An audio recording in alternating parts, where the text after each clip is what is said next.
open చేయి కదా help చేయనా చింపది ఎగ్జైట్ ఉన్నాను ఏంటిది నీకే గిఫ్ట్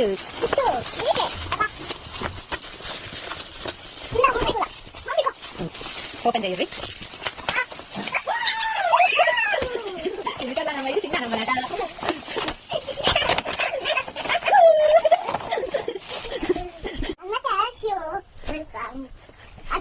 ఏది చూపెట్ట హక్ చేసుకుంటా చేసుకో హక్ చేసుకో ఉమ్మ పెట్ట ఒకటి చూపెట్ట నీ బొమ్మ చూపెట్టు వావ్ సేమ్ అన్నమ్మలాగానే ఉంది క్యూట్ గా సూపర్ ఉంది నచ్చిందా ఎంత నచ్చింది నీ గిఫ్ట్ తెచ్చుకోపో చూపెట్టు ఏంటిది నీకు ఇది చూపెట్టు బొమ్మ నువ్వని హాయ్ అబ్బు హాయ్ అన్నమ్మది హ్యాపీ బర్త్డే కాబట్టి పెద్దది నీ హ్యాపీ బర్త్డేకి నీకు పెద్దది